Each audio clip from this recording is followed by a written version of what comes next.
الحمد لله رب العالمين والصلاة والسلام على أشرف الأنبياء وإمام المرسلين نبينا محمد وعلى آله وصحبه ومن سن بسنته إلى يوم الدين أما بعد. برادران اسلام، سورہ ہود کی تلاوت کی گئی. اس سورت میں اللہ تعالیٰ نے انبیاء اور ان کی قوموں کا تذکرہ کیا. نوح علیہ السلام، ابراہیم علیہ السلام، لوط علیہ السلام اور ہود علیہ السلام، صالح اور شعیب علیہ السلام. ان انبیاء اور ان کی قوموں کا جو تذکرہ تھا اللہ نے اس سورت میں کیا ہے. اس سورت میں اللہ تعالیٰ نے نوح علیہ السلام کے تعلق سے ان کی قوم کے ساتھ جو مناظرہ ہوا، قوم کے لوگوں کو بلانے کی جو کیفیت تھی، اللہ تعالیٰ نے اس کا تذکرہ کیا.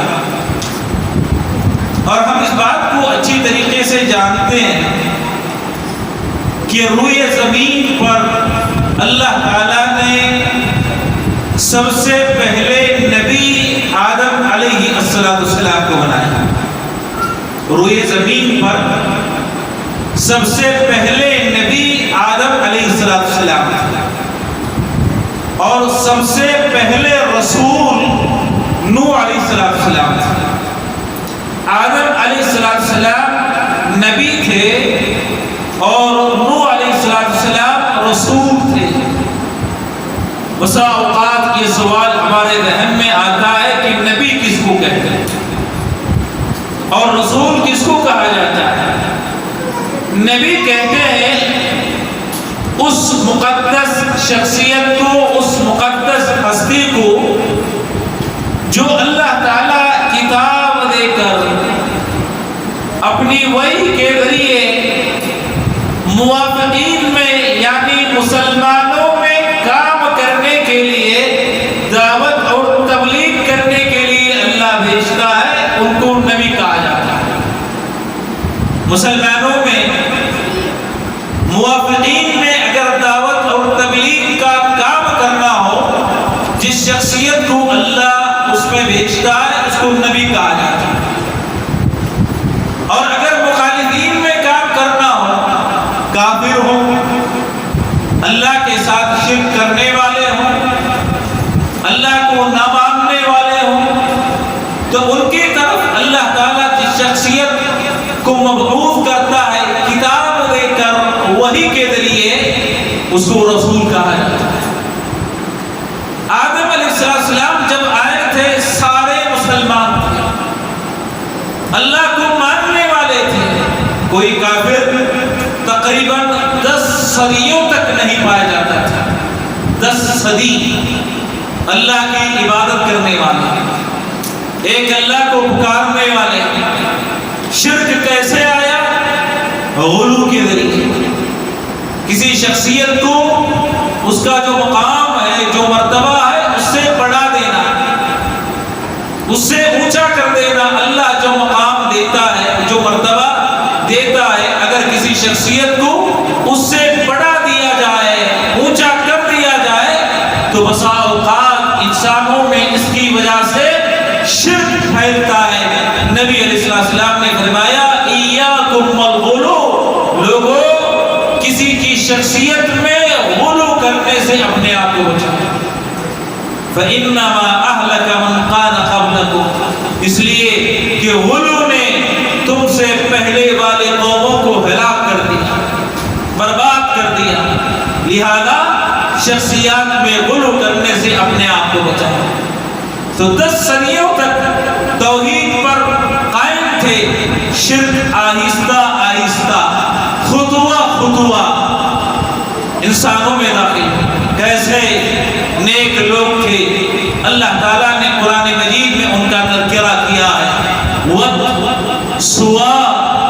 یغوث، یعوق اور نصر، نیک لوگ تھے، اللہ والے تھے، اللہ کی عبادت کرنے والے تھے۔ یہ جب گزر گئے تو شیطان انسان کی شکل میں قوم کے لوگوں کے پاس گیا اور کہنے لگا کہ جن لوگوں کا گزر ہوا ہے یہ بڑے اللہ والے تھے، نیک لوگ تھے، کیوں نہ تم ان نیک لوگوں کی تصویریں بناؤ، تصویریں بنا کر عبادت کرنے کی جگہ تم ان تصویروں کو رکھ دو تو ان کی عبادت کو دیکھ کر، ان کو یاد کر کے تم بھی ان کی طرح عبادت کرنے کی کوشش کرو گے، تم بھی اللہ سے قریب ہونے کی کوشش کرو گے۔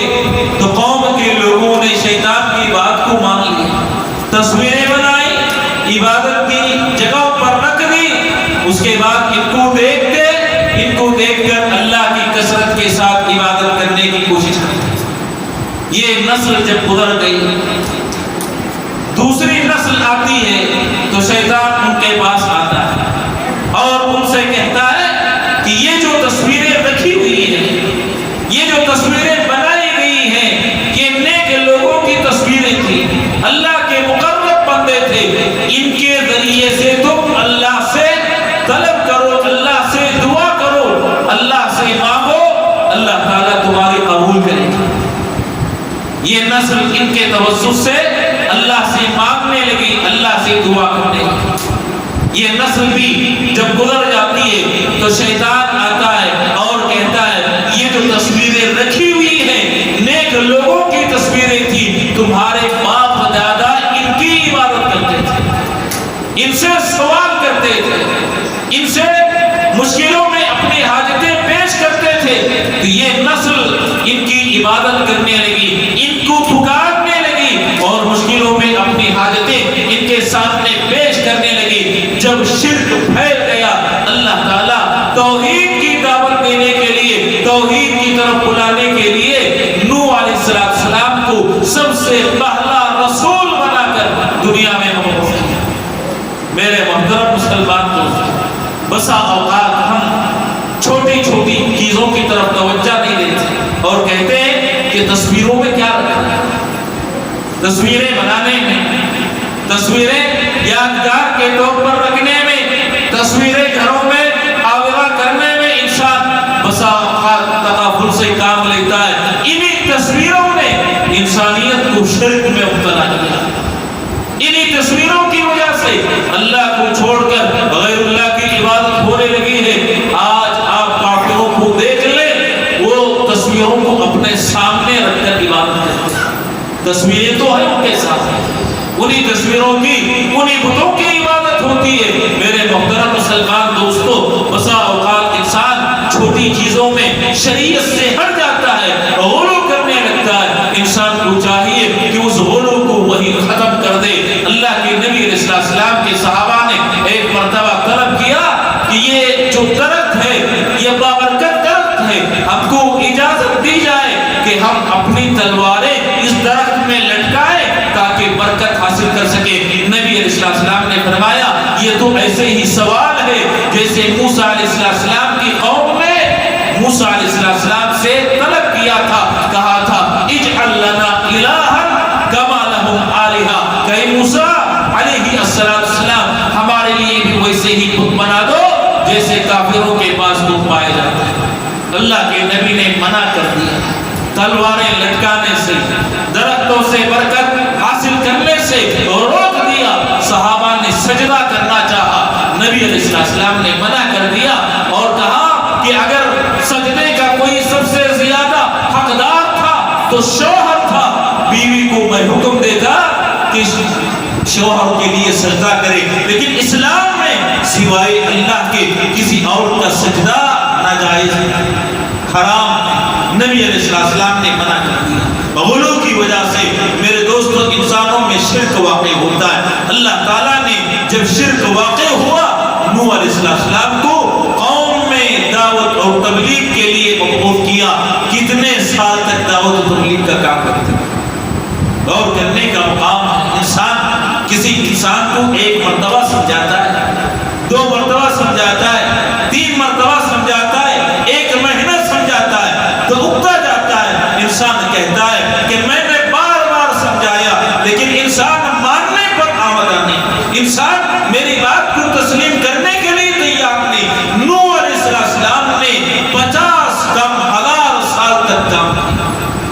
آپ تصور کریں کتنا صبر ہوگا، لوگوں کو شرک سے نکالنے کا کتنا جذبہ ہوگا کہ نوح علیہ السلام مجمع میں آتے، لوگوں کو اکٹھا کر کے سمجھاتے، تنہا انسان کو سمجھاتے، گھر میں جا کر سمجھاتے، دلیل دے کر سمجھاتے، میرے دوستو علل اعلان سمجھاتے، آہستہ سمجھاتے، لیکن قوم کے لوگ ماننے کے لیے تیار نہیں، پھر بھی مایوس نہیں ہوئے۔ 950 سال تک مسلسل اپنی قوم کے لوگوں کو سمجھاتے رہے، دعوت دیتے رہے۔ آج ہم میں کا کوئی انسان ایک دن 2 دن 1 مرتبہ 2 مرتبہ کسی انسان کو سمجھاتا ہے تو مایوسی کا شکار ہو جاتا ہے اور کہنے لگتا ہے سمجھاتا تو ہوں لیکن مانتا نہیں ہے، تسلیم نہیں کرتا۔ میرے دوستو آپ کا جو سمجھانا ہے یہ عبادت ہے، یہ باعث اجر ہے، باعث ثواب ہے، چاہے سامنے والا تسلیم کرے نہ کرے۔ آپ اللہ کی عبادت میں اللہ کی مخلوق کو اللہ سے جوڑنے میں لگے رہیے، آپ کا سمجھانا باعث اجر ہے۔ کبھی انسان کو نتیجے کی پرواہ نہیں کرنی چاہیے، نتیجے تک نگاہ نہیں ہونی چاہیے، ورنہ اللہ کے دربار میں انبیاء آئیں گے، کسی نبی کے ساتھ ایک آدمی، کسی نبی کے ساتھ 2 آدمی اور کسی نبی کے ساتھ ان کے ماننے والوں میں کوئی نہیں، اکیلے نبی آ رہے ہیں، صبر کیا انبیاء دعوت کے لیے، دین کو پھیلانے کے لیے، دین سے جوڑنے کے لیے، وہ صبر ہم میں آنا چاہتے ہیں۔ 950 سال تک کام کرنے کے بعد اللہ سے دعا کرتے ہیں کہ اللہ دن رات میں نے اپنی قوم کو بلانے میں ایک کر دیا لیکن قوم کے لوگ ماننے کے لیے تیار ہیں۔ اے اللہ اگر یہ باقی رہے تو ان کی جو نسل آئے گی وہ بھی کافر پیدا ہوگی، وہ بھی مشرک پیدا ہوگی، وہ بھی غیر اللہ کی عبادت کرنے والی ہوگی۔ اے اللہ اس کو تو تباہ کر دے، برباد کر دے۔ اللہ تعالیٰ نے نوح علیہ السلام کی دعا کو قبول کر لیا، کشتی بنانے کا حکم دیا۔ نوح علیہ السلام کشتی بناتے، لوگ تعجب کا اظہار کرتے کہ پانی موجود نہیں، کیا کشتی خشکی پر چلائے؟ مذاق اڑاتے، ٹھٹا کرتے، نوح علیہ السلام کو دیکھ کر ہنسی مذاق میں باتیں بنایا کرتے تھے، لیکن نوح علیہ السلام صبر کے ساتھ کشتی بناتے رہے۔ اللہ تعالیٰ نے اس کے بعد حکم دیا زمین کو پانی نکالنے کا، آسمان سے پانی برسانے کا۔ میرے محترم مسلمان دوستو، اللہ تعالیٰ کے جب عذاب آتا ہے، تباہی آتی ہے، بربادی آتی ہے، دنیا کی کوئی طاقت بچا نہیں سکتی، دنیا کی کوئی طاقت محفوظ نہیں رکھ سکتی سوائے اس کے کہ اللہ کسی کو محفوظ رکھنا چاہے، اللہ کسی کو بچانا چاہے۔ اللہ نے زمین کو حکم دیا کہ جو پانی تیرے اندر ہے تو نکال دے، آسمان کو حکم دیا، آسمان سے پانی برسنے لگا۔ نوح علیہ السلام نے مومنوں کو اپنے ساتھ کشتی میں بٹھا لیا، صرف کشتی میں جو مومن سوار تھے وہی نجات پانے والے، وہی بچنے والے۔ نوح علیہ السلام نے اپنے بیٹے کو دیکھا کہ بیٹا کافروں کے ساتھ لگا ہوا ہے، کشتی میں سوار نہیں ہوا ہے۔ نوح علیہ السلام نے اپنے بیٹے کو دعوت دی، کہا کہ اے میرے بیٹے آ جا، کشتی میں سوار ہو جا، آج کشتی میں جو سوار ہو جائے گا وہ بچ جائے گا اور جو سوار نہیں ہوگا وہ اللہ کے عذاب کا شکار ہو جائے گا۔ دنیا کی کوئی طاقت اللہ کے عذاب سے آج بچا نہیں سکتی، محفوظ نہیں رکھ سکتی۔ میرے دوستو نوح علیہ السلام کا درد ملاحظہ کیجئے کہ بیٹا کافر ہے، لیکن آخری وقت تک آپ مایوس نہیں ہوئے، مایوسی کا شکار نہیں ہوئی۔ کشتی میں بیٹھنے کے باوجود اپنے بیٹے کو دعوت دیتے ہیں، بلاتے ہیں کہ بیٹا آجا سوار ہو جا، ایمان لا لے، اللہ پر یقین کر لے۔ بیٹے نے کہا کہ سآوی الی جبل یعصمنی من الماء، کہ میں پہاڑ پر اپنے آپ کو بچا لوں گا، پہاڑ کی چوٹی پر چلے جاؤں گا، پہاڑ کی چوٹی پر چڑھنے کے بعد اللہ کے عذاب سے اپنے آپ کو بچا لوں گا۔ نوح علیہ السلام نے فرمایا لا عاصم اليوم من امر امر اللہ، اللہ کے حکم سے آج تجھے کوئی بچا نہیں سکتا، کوئی محفوظ نہیں رکھ سکتا۔ میرے دوستو، طوفان آتا ہے، ساری چیزوں کو تباہ کرتا ہے، برباد کر دیتا ہے۔ نوح علیہ السلام اپنے بیٹے کو دیکھتے ہیں، مشاہدہ کرتے ہیں، ان کا بیٹا ان کی آنکھوں کے سامنے غرق ہو رہا ہے، آنکھوں کے سامنے ڈوب رہا ہے۔ نبی کچھ نہیں کر سکے سوائے ان الفاظ کے جو نبی نے ادا کیا۔ نبی نے کہا اپنے پروردگار سے کہ اے میرے رب، تیرا وعدہ تھا کہ تو میرے اہل و عیال کو بچا دے گا، میرے اہل و عیال کو نجات دے دے گا۔ تو اللہ تعالیٰ نے نوح علیہ السلام سے فرمایا، ہو سکتا ہے یہ تمہاری نسل سے پیدا ہونے والا، تمہارے نطفے سے پیدا ہونے والا تمہارا بیٹا ہوگا، لیکن حقیقت میں تمہارا بیٹا نہیں ہے، اس لیے کہ اس کے پاس ایمان نہیں، ایمان نہیں، یقین نہیں اللہ کی ذات پر، یہ تمہارا حقیقت میں بیٹا نہیں ہے۔ انہو لیس من اہلک، یہ تمہارے بیٹوں میں شامل نہیں ہے، داخل نہیں ہے۔ نوح علیہ السلام کا بیٹا ان کی نگاہوں کے سامنے ڈوب جاتا ہے، تباہ ہوتا ہے، برباد ہو جاتا ہے۔ اللہ تعالیٰ حکم دیتا ہے عذاب آنے کے بعد، سارے کافر تباہ ہونے کے بعد، کہ جودھی پہاڑ پر کشتی کو لے جائے، اللہ کے نام سے روئے زمین پر کشتی سے اتر جائے، سلامتی کے ساتھ زندگی گزارے۔ میرے دوستو، یہ ساری دنیا تباہ ہونے کے بعد، ساری دنیا فنا ہونے کے بعد دوسرا جنم تھا، دوسری زندگی تھی جو اللہ تعالیٰ نے کشتی والوں کو عطا کی تھی۔ کشتی والوں کے علاوہ ساری چیز تباہ ہو گئی، ساری دنیا برباد ہو گئی۔ اسی لیے مورخین نے کہا کہ دنیا میں 3 باب ہیں، اس دنیا کے 3 باب ہیں جن کے ذریعے دنیا کی نسلیں تباہ ہونے کے بعد دوبارہ جنم لیتی ہیں، دوبارہ پروان چڑھتی ہیں، دوبارہ چلتے ہیں۔ سب سے پہلے آدم علیہ السلام، آدم علیہ السلام کے ذریعے اللہ تعالیٰ نے دنیا کو چلایا، اور ان کے ذریعے دنیا میں انسان پیدا ہوئے، دنیا میں پھیلے۔ اور دوسری بات نوح علیہ السلام، نوح علیہ السلام طوفان آنے کے بعد جب سارے انسان تباہ ہوتے ہیں تو اس کے بعد جو نسل پھیلتی ہے، جو نسل پروان چڑھتی ہے، وہ نوح علیہ السلام کے ذریعے۔ اور دنیا کے تیسرے باب ابراہیم علیہ السلام، ابراہیم علیہ السلام کے زمانے میں ان کی نسل چلی، اور ان کے 2 بیٹے تھے، اسماعیل اور اسحاق۔ دنیا میں ان کے بعد جتنے لوگ آئے، جتنے انبیاء آئے، جتنے رسول آئے، سارے ابراہیم علیہ السلام کی اولاد میں سے تھے۔ تو کہا جاتا ہے کہ دنیا میں 3 نواب تھے، ایک سب سے پہلے نبی آدم علیہ السلام، اور دوسرے رسول سب سے پہلے نوح علیہ السلام، اور تیسرے ابراہیم علیہ السلام۔ میرے محترم مسلمان دوستو، ہم کو چاہیے کہ اگر ہم اپنی اولاد کو، اپنے اہل و عیال کو، اپنے رشتہ داروں کو اللہ کے عذاب سے بچانا چاہتے ہیں تو انہیں توحید کی طرف بلائیں، توحید کی طرف بلا کر اللہ سے جوڑنے کی کوشش کریں، شرک سے ان کو بچانے کی کوشش کریں۔ یہی ہمارا سب سے پہلا اور سب سے آخری کام ہے۔ دنیا میں بچہ پیدا ہوتا ہے تو توحید لے کر آتا ہے، توحید کے ساتھ پیدا ہوتا ہے۔ نبی علیہ السلام نے فرمایا، ما من مولود الا ویولد علی الفطرہ، دنیا کا ہر بچہ توحید لے کر دنیا میں آتا ہے۔ دنیا کا کوئی اور علم اس کے ساتھ نہیں ہوتا، کوئی اور ہنر اس کے ساتھ نہیں ہوتا، کوئی اور فن نہیں ہوتا، لیکن اللہ توحید دے کر بھیجتا ہے۔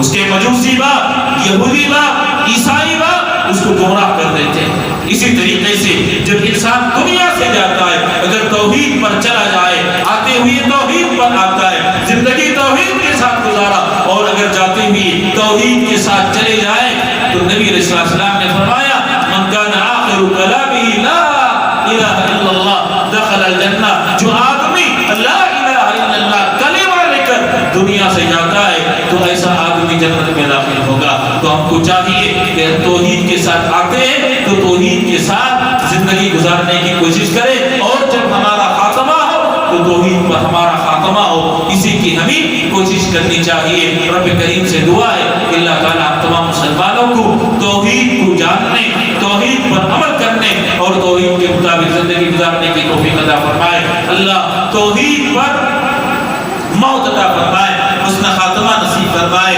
جہنم اور قبر کے عذاب سے بچائے, جنت میں داخلہ نصیب فرمائے, آمین. وآخر دعوانا الحمدللہ رب العالمین. السلام علیکم ورحمۃ اللہ وبرکاتہ.